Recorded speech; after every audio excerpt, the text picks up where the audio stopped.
través de la señal de Radio Nuevo Mundo, presentamos el programa Academia Libre, un espacio que sintoniza con la actualidad educacional, el desarrollo científico y el mundo de las artes.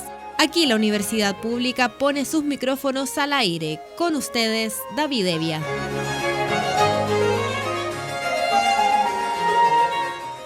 Vaya nuestro saludo a todos los auditores de Radio Nuevo Mundo que a esta hora sintonizan la emisión de Academia Libre, donde la educación, las ciencias y las artes confluyen para hacer de la creación de conocimiento un espacio público. Me acompañan Francisca Baitía y Cristian Castro. Hablamos sobre educación en Academia Libre, siguiendo los pasos de Finlandia y Francia, que ya tomaron esta decisión. Ahora es el turno de Inglaterra. La secretaria de Educación, Gillian Keegan, anunció que ya es oficial la prohibición de los teléfonos celulares dentro de las aulas. Así, durante la jornada escolar, los estudiantes ingleses no podrán utilizar estos dispositivos inteligentes. Keegan pedirá a los directores que hagan cumplir la prohibición durante los recreos y las clases. Se esperaba que hiciera el anuncio en la conferencia del Partido Conservador en Manchester, indicó el diario The Independent. La orientación propuesta por Keegan no afectaría a las escuelas de Gales, Escocia o Irlanda del Norte, precisó sobre este mismo punto The Guardian. Las nuevas directrices del Departamento de Educación respaldarán a los directores a la hora de prohibir el uso de teléfonos móviles durante la jornada escolar, incluso durante los recreos, para abordar el comportamiento disruptivo y el acoso en línea y al mismo tiempo aumentar la atención durante las clases, informó un comunicado de prensa del gobierno. Su objetivo es apoyar el trabajo más amplio que está realizando el gobierno para elevar los estándares en las escuelas, aumentando la concentración de los estudiantes y reduciendo las distracciones, añadió.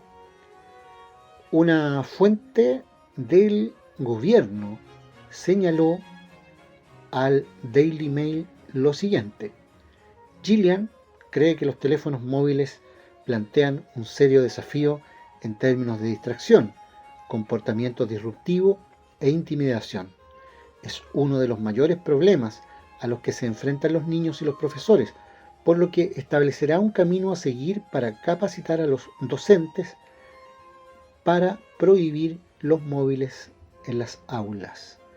El ex ministro de Educación, Gavin Williamson, también había considerado durante el año 2021 prohibir los dispositivos inteligentes en los centros educativos, ya que, como expresó en ese momento, no solo distraen, sino que cuando se usan mal o en exceso, pueden tener un efecto perjudicial en la salud mental y el bienestar de los alumnos.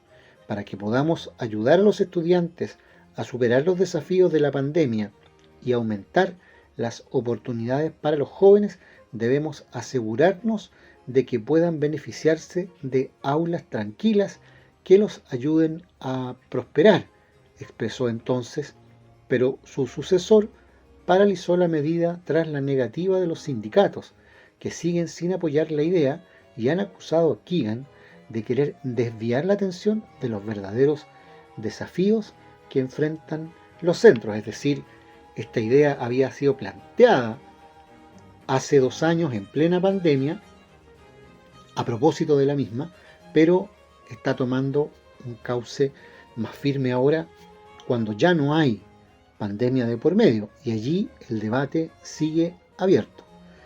En ese sentido, Daniel Kibdi, secretario general del Sindicato Nacional de Educación, dijo que la propia consulta del gobierno a principios de este año concluyó que la mayoría de las escuelas ya contaba con políticas para abordar los problemas del uso de teléfonos móviles e instó a la secretaria de Educación a centrarse en el desafío de la contratación de docentes, los recortes de financiamiento en términos reales, la falta de apoyo a la salud mental y los crecientes niveles de pobreza infantil.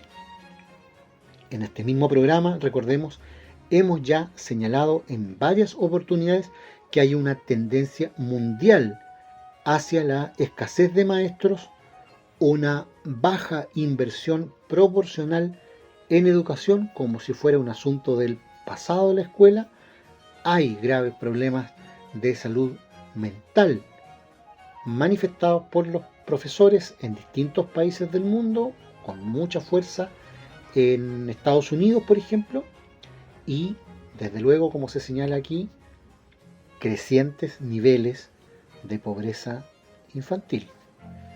Según el Departamento de Educación, la medida pondrá a Inglaterra en línea con otros países que ya han implementado una prohibición, incluidos Francia, Italia y Portugal.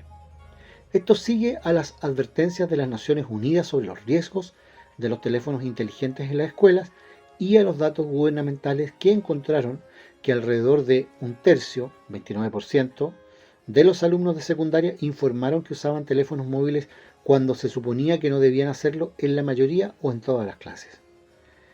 En julio, un informe de la ONU recomendó prohibir los teléfonos inteligentes en las escuelas para abordar las interrupciones en las aulas, mejorar el aprendizaje y ayudar a proteger a los niños del ciberacoso, consignó el diario The Guardian.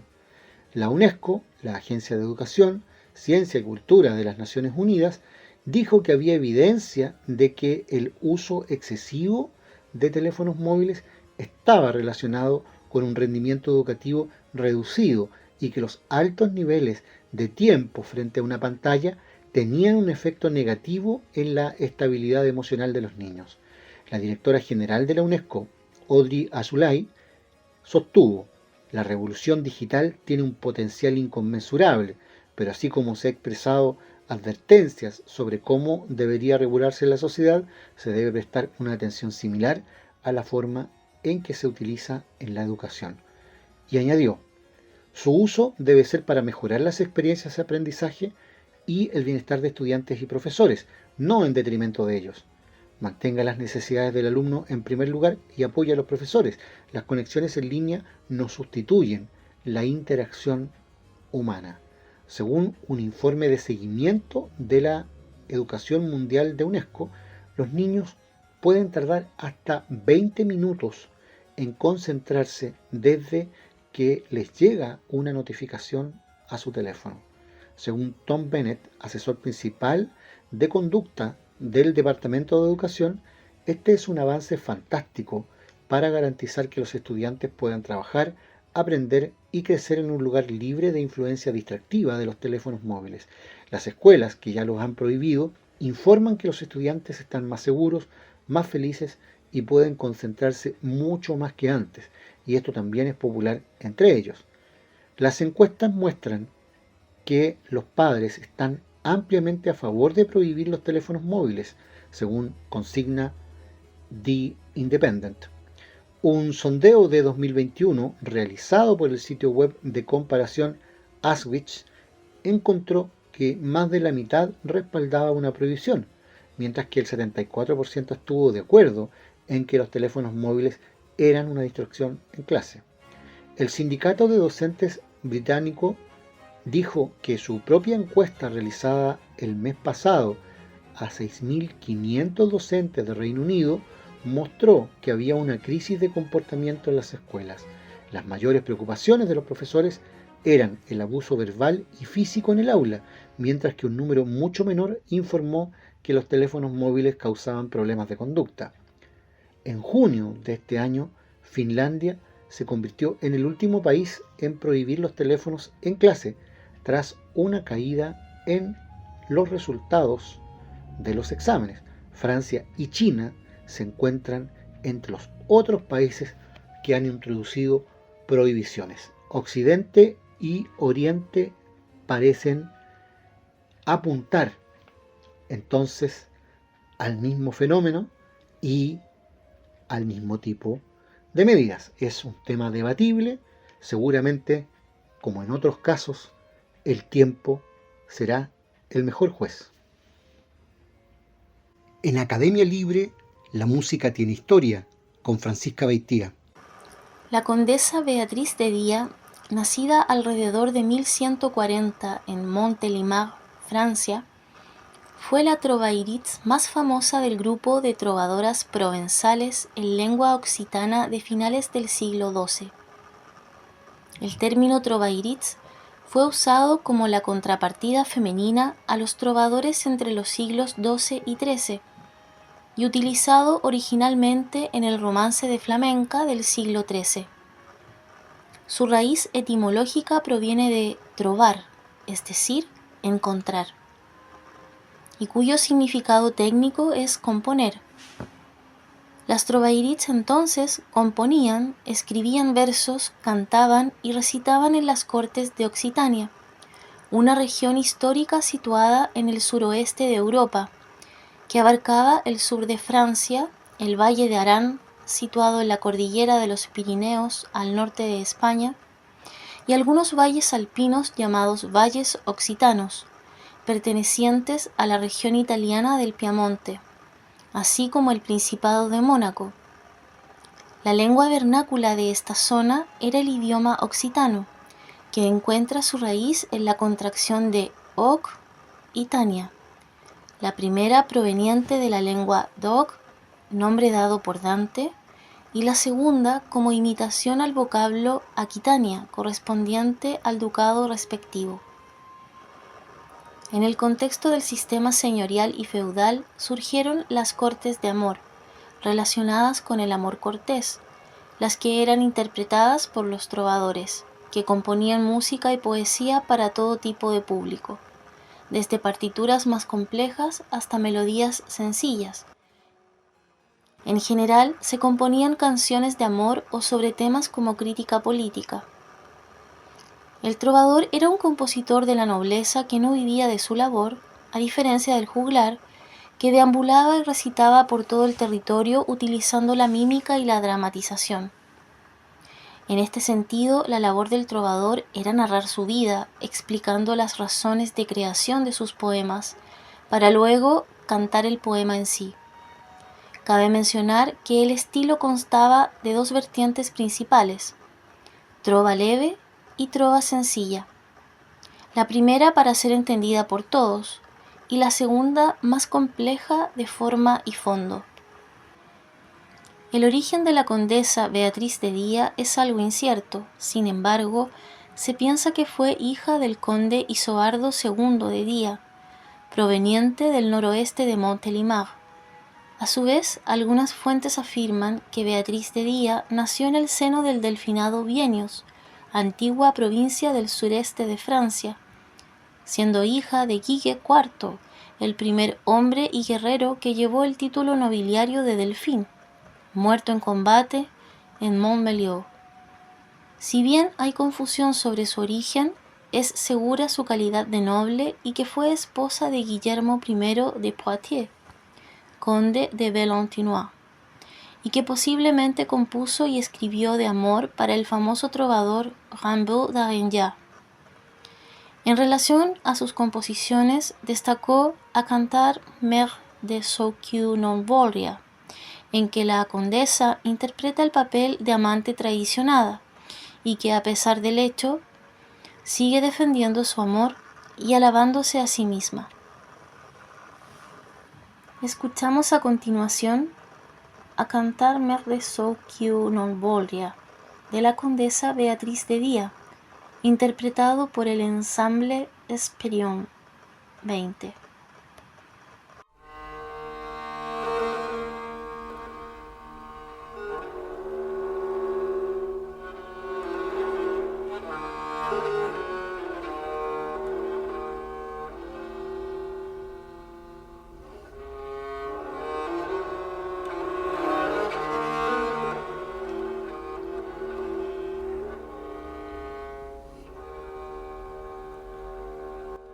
Acciò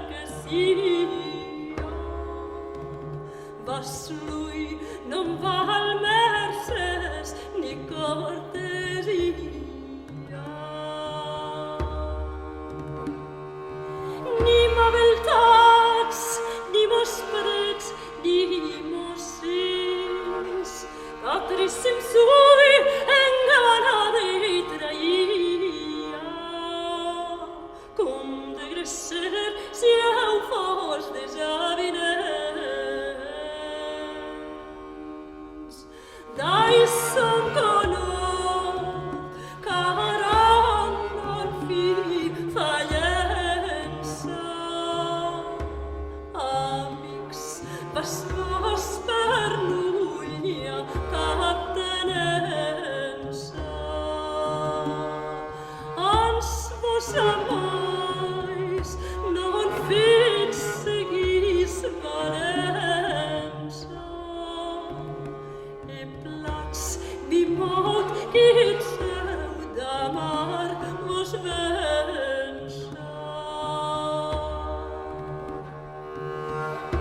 lo mieus amics carits lo plus valents mi faig orgull en dic senten parvença e si ets francs vas tota s'altra gent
canzon che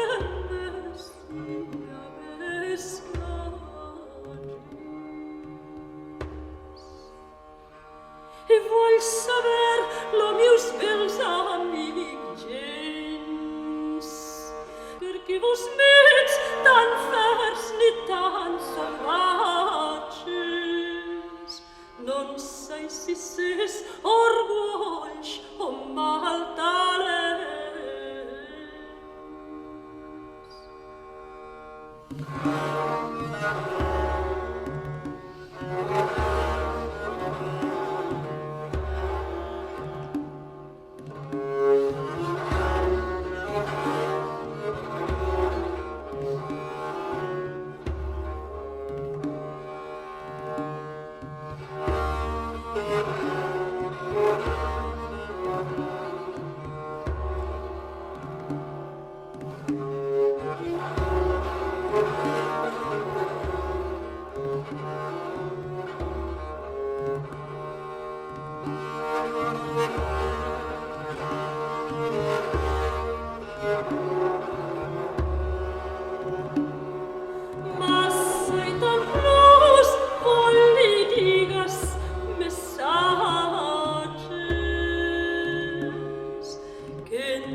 Escuchábamos A cantar Merde so que non volria, de la condesa Beatriz de Día, interpretado por el ensamble Esperión 20. Hablamos a esta hora en Academia Libre sobre actualidad en ciencia e investigación. Lo hacemos con Cristian Castro, quien nos proporciona cada semana las novedades en este plano. ¿Qué está pasando, Cristian, en materia de ciencia e investigación? Hoy hablamos en este bloque dedicado a las ciencias sobre una particular propuesta, porque científicos y un grupo de pensadores han propuesto una ley evolutiva que habría estado faltando en la naturaleza. La evolución darwiniana de las plantas y animales es conocida, pero podría ser solo un caso muy especial de un fenómeno natural mucho más amplio.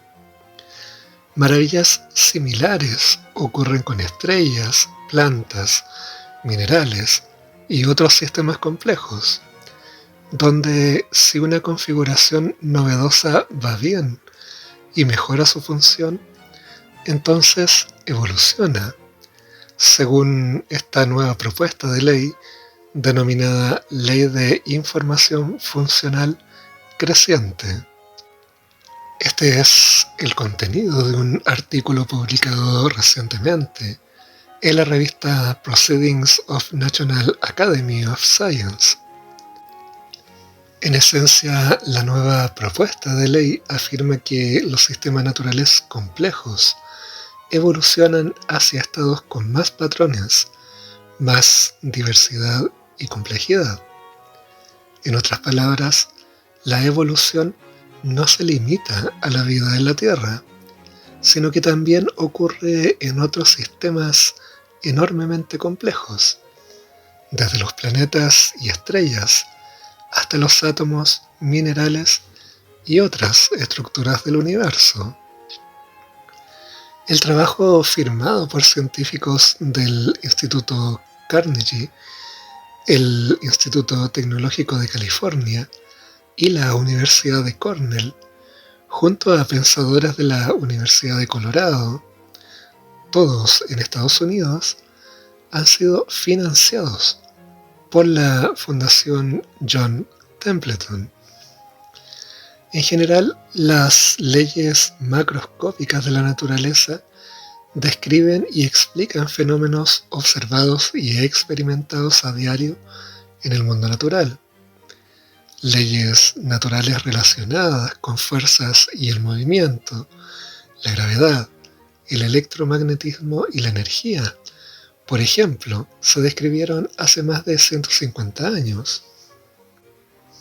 La nueva propuesta añade otra ley macroscópica que reconoce la evolución como un rasgo común de los sistemas complejos en el mundo natural, con 3 características fundamentales.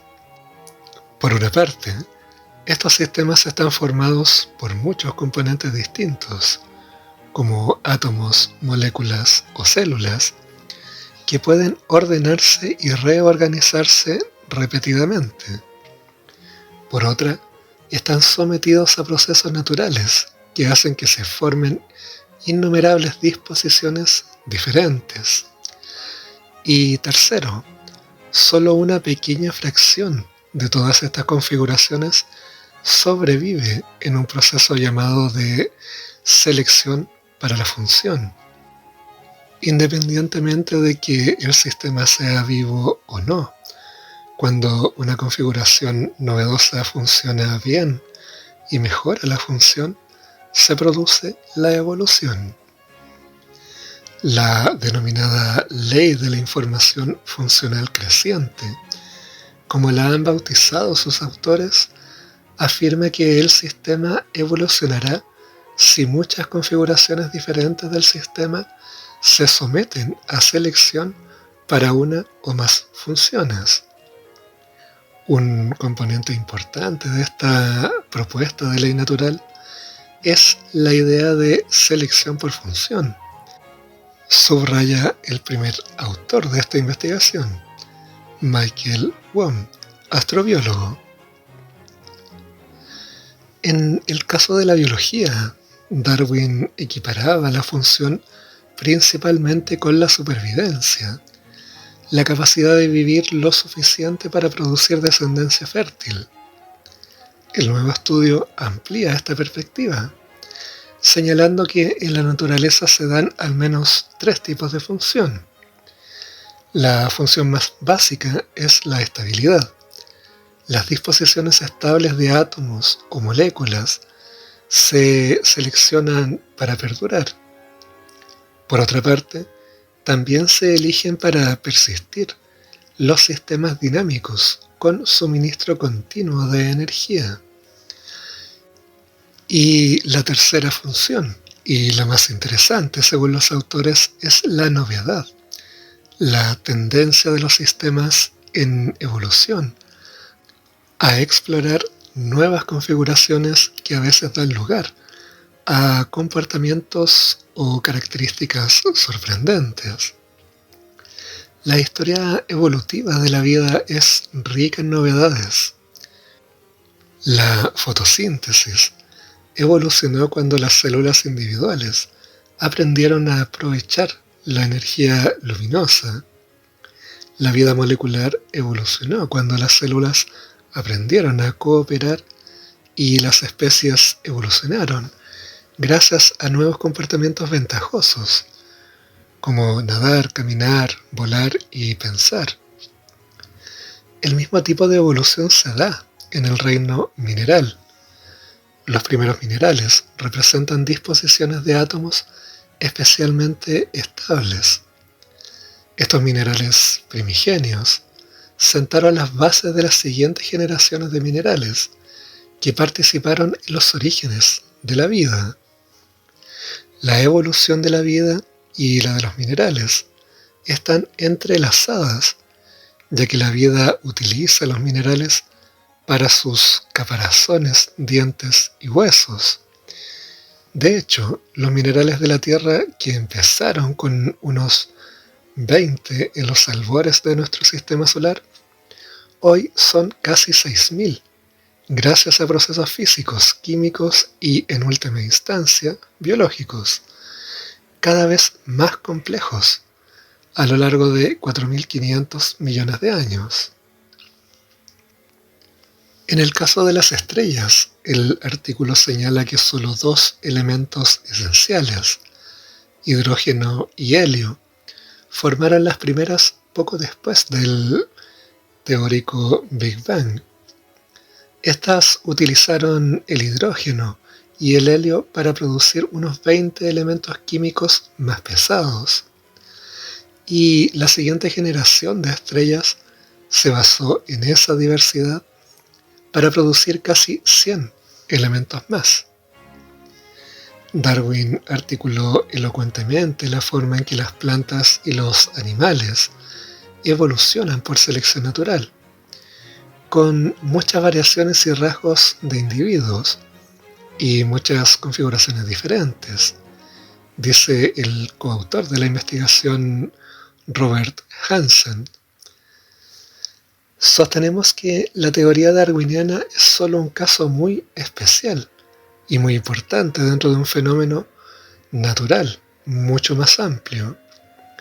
La noción de que la selección por función impulsa la evolución se aplica igualmente a las estrellas, los átomos, los minerales y muchas otras situaciones conceptualmente equivalentes, en las que muchas configuraciones están sometidas a una presión selectiva. Los propios coautores representan una configuración multidisciplinar bastante única. 3 pensadores ligados a la filosofía de la ciencia, 2 astrobiólogos, un científico de datos y un mineralogista, además de un físico teórico. Uno de ellos afirma en este nuevo trabajo: consideramos la evolución en su sentido más amplio, cambio a lo largo del tiempo, que incluye la evolución darwiniana basada en las particularidades de una descendencia con modificación. El universo genera combinaciones novedosas de átomos, moléculas, células, etc. Y aquellas combinaciones que sean estables y puedan seguir engendrando aún más novedades, seguirán evolucionando. Esto es lo que hace de la vida el ejemplo más llamativo de la evolución. Pero la evolución estaría eventualmente en todas partes. Las leyes de la naturaleza, como las del movimiento, la gravedad, el electromagnetismo, la termodinámica, etc., codifican el comportamiento general de los diversos sistemas naturales macroscópicos a través del espacio y el tiempo. Por su parte, la comunidad científica ha mostrado disposición a estudiar y debatir el alcance de esta nueva propuesta para confirmar si realmente se ha encontrado una ley propiamente tal que faltaba en la naturaleza. Según Stuart Kauffman, del Instituto de Biología de Sistemas en Estados Unidos, este es un artículo soberbio, audaz, amplio y transformador. Los autores abordan la cuestión fundamental del aumento de la complejidad del universo en evolución. El propósito de esta búsqueda de una ley perdida que sea coherente con las leyes conocidas. En esta fase del desarrollo de estas ideas, bastante parecida a la de los primeros conceptos a mediados del siglo XIX, para llegar a comprender la energía y la entropía, ahora es esencial un debate amplio y abierto. Por otro lado, Milan Ćirković, de la Universidad de Oxford, Reino Unido, el estudio es como una brisa de aire fresco que sopla sobre el difícil terreno de la trijunción de la astrobiología, la ciencia de sistemas y la teoría evolutiva. Sigue los pasos de gigantes como Erwin Schrödinger, Freeman Dyson y James Lovelock. Su idea central, la formulación de la ley de la información funcional creciente, es sencilla pero sutil. Un sistema manifestará un aumento de información funcional si sus diversas configuraciones generadas en el tiempo son seleccionadas para una o más funciones. Los autores de esta controvertida, entre comillas, ley perdida de la complejidad, ofrecen un montón de ejemplos excelentes. Por último, cabe señalar otro gran mérito de este estudio. En tiempos de rabiosa contrailustración, así como de ataques implacables a la libertad de pensamiento y de expresión, sin duda necesitamos más proyectos descaradamente multidisciplinares y también multiculturales como este. Muchas gracias, Cristian, por ese reporte que nos deja al día en ciencia e investigación. Vamos a la música con Francisca Beitía. La condesa Beatriz de Día, de origen aristocrático, se interesó por la política, aprovechando su vena artística para la crítica social y la plasmación de toda suerte de afectos y sentimientos. Fue descrita como una mujer bella y buena, apreciada como una delicada poeta y compositora de canciones que se han estimado ser constituyentes de la manifestación de uno de los más vívidos y delicados temperamentos poéticos de la lírica femenina medieval. En este sentido, es relevante mencionar que A cantar merde sou que non voldria, escrita en occitano y que traducida significa «debo cantar una canción que preferiría no cantar», se encontró en una colección de canciones copiadas alrededor del año 1270 para Carlos Anjou, hermano de Luis IX, siendo la única pieza trovadoresca de autoría femenina cuya música sobrevive intacta. Aún los estudiosos no han determinado si la condesa es autora del tenzón Amix en greu cosirier, pues fue atribuido a Rimbaud d'Argendat, tanto por la similitud entre dicha composición y su propia Estat en greu cosirier, como por el contenido que se refería a su vida, y se enamoró del señor Rimbaud d'Argendat y sobre él hizo muchas y buenas canciones.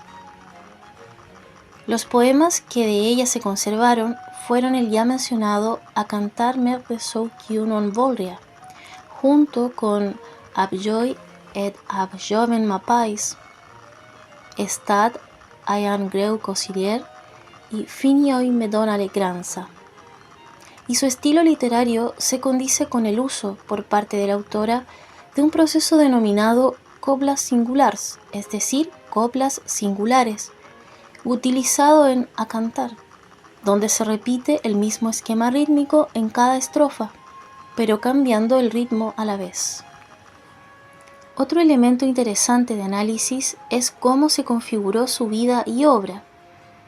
Considerada una trovadora audaz y misteriosa, se delineó su identidad como una dama casada, noble y trovairitz, que proclamó de manera abierta y con virtuosidad poética el amor adúltero, prohibido, arrebatador, pasional y trágico, rasgos característicos del amor cortés, donde el trovador, que por lo general es hombre soltero, en la mujer se da el revés, pues la dama sí está casada.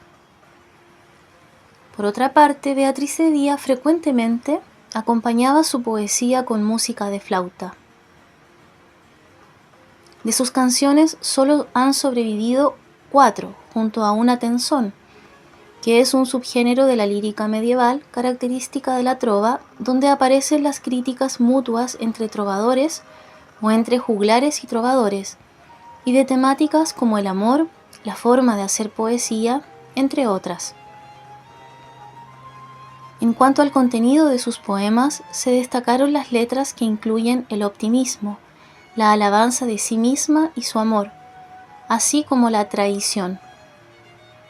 En su canción Fini hoy me dona alegranza, la condesa se burla del lausengier, una persona conocida por rumorear, comparando a los chismosos con una nube que oscurece el sol, tratando temáticas como la envidia y la vanidad. La condesa Beatriz de Día murió en el año 1212 en Provenza, región del Sacro Imperio Románico Germánico. Escuchamos a continuación Fini oi me don alegranza, de la condesa Beatriz de Día, interpretado por Mara Aranda.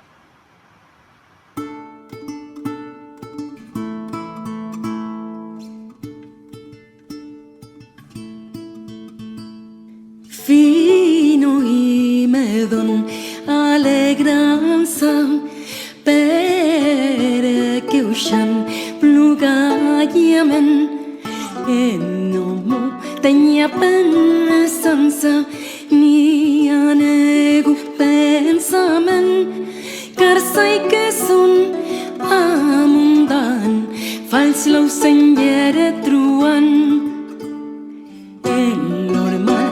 Non mesclaia ansen som dostans plugaia.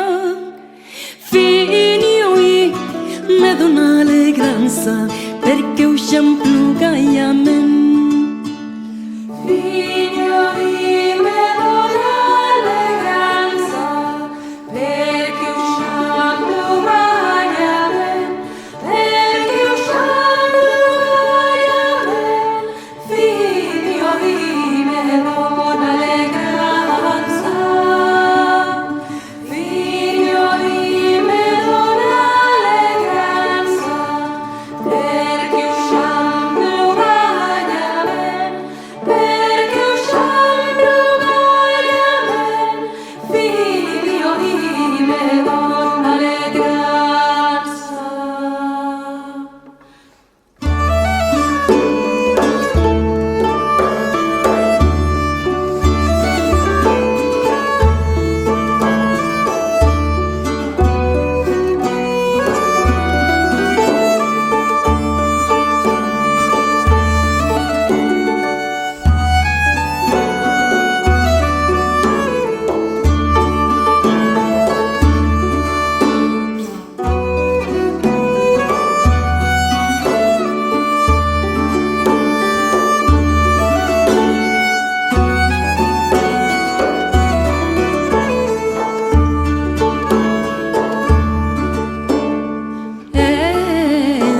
Minun anches fianzan lila o segner maldicen com non pot haver honrança cabels acordamen qui són d'altres tal semblant com l'aniuons que s'espan que les soles em perd sa ratlla perché un nom amb gens s'aballa. Fini oi me don alegranza perché usciam plugaia men.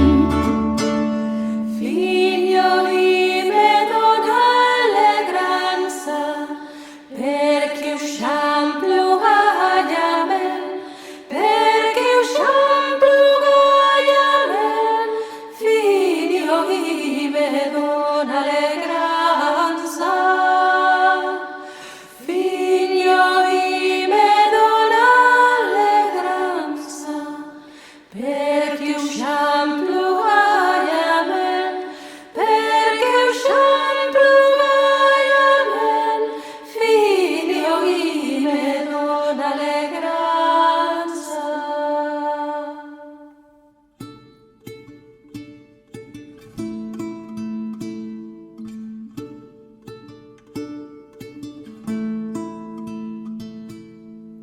E vos cielos mal parlan, non cuches que mantasan, que io sei jovens non playa, per tal que dos vos deschaia. Fini oi me don alegranza perché usciam plugaia men. Escuchábamos fin y hoy me don alegranza, de la condesa Beatriz de Día, interpretado por Mara Aranda.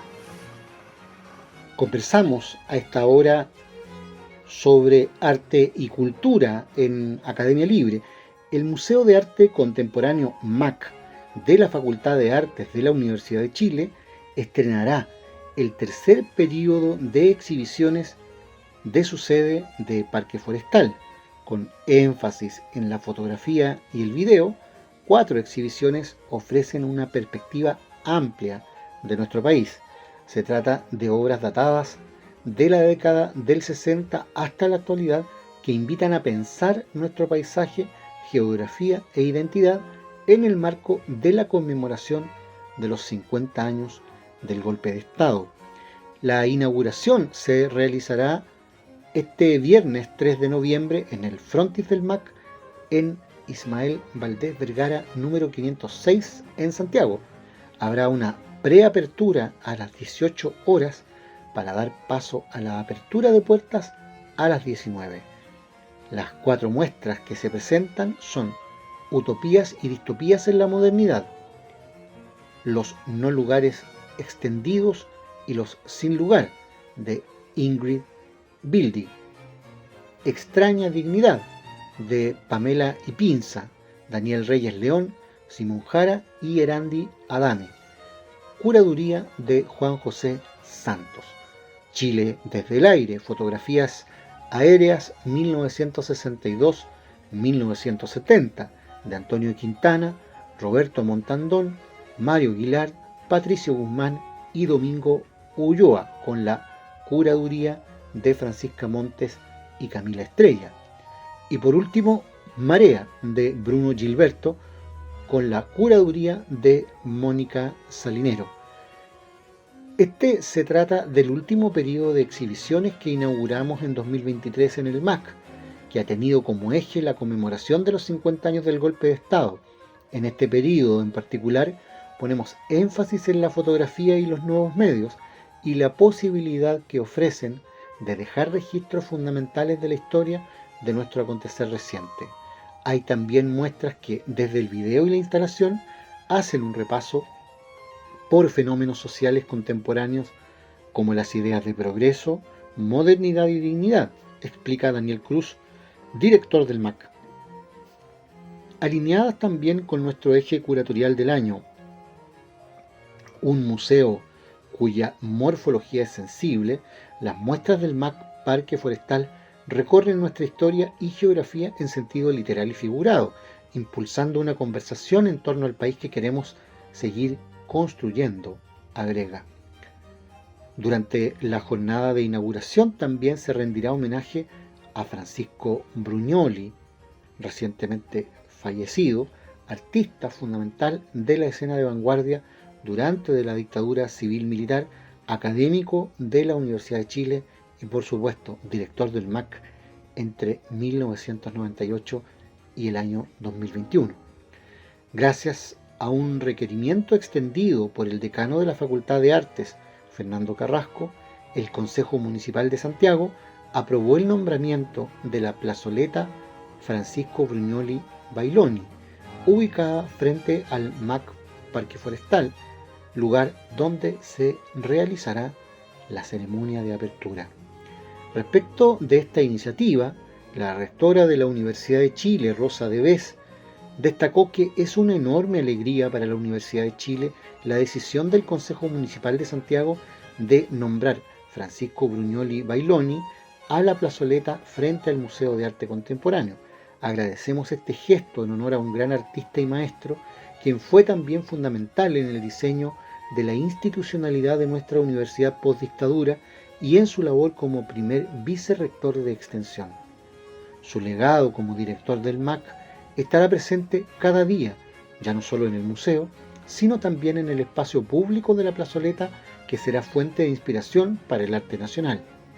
Este es un bello y más que merecido reconocimiento para quien dirigió por más de 20 años el Museo de Arte Contemporáneo, emblemático museo de nuestra facultad que se ubica precisamente en el corazón del Parque Forestal. En ese sentido, creo que el hecho de que la plazoleta que está justo frente a esa sede del MAC lleve su nombre es un reconocimiento al trabajo que tan comprometidamente realizó por ese espacio, pero también a sus aportes y compromiso con el desarrollo de la cultura y las artes de nuestro país, que son tan significativos como el legado que dejó con su reciente partida, afirmó el vicedecano de la Facultad de Artes Luis Montes.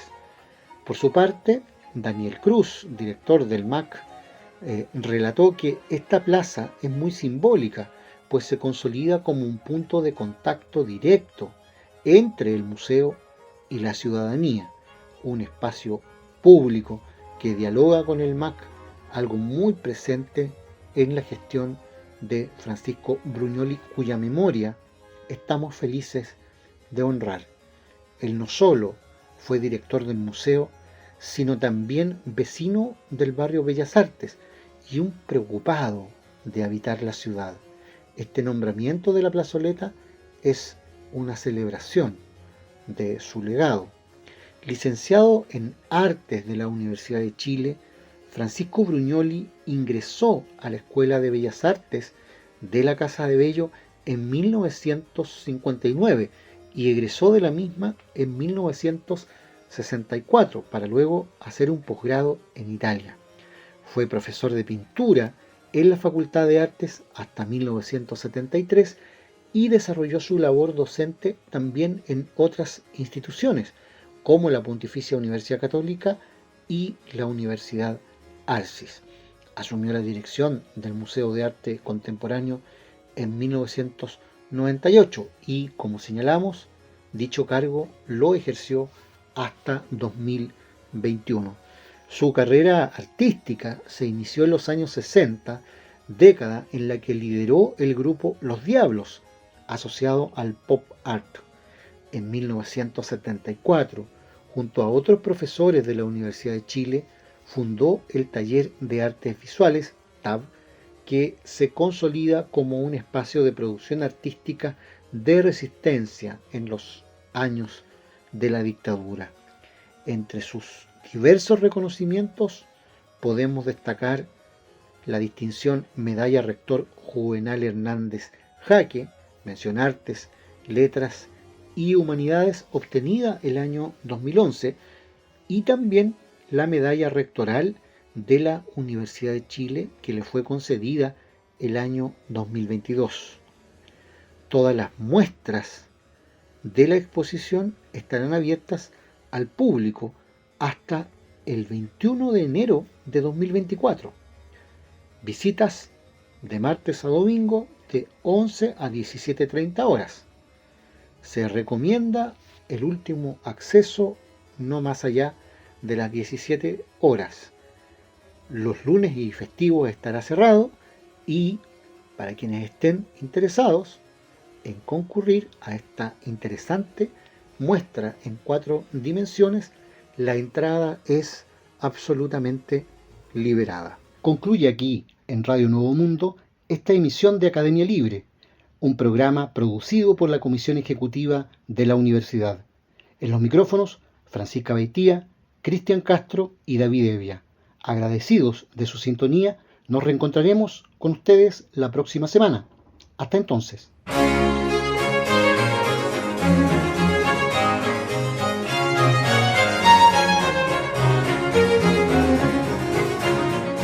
Concluye aquí este capítulo de Academia Libre, un programa que aporta miradas críticas a la construcción de la sociedad. Hasta una próxima oportunidad.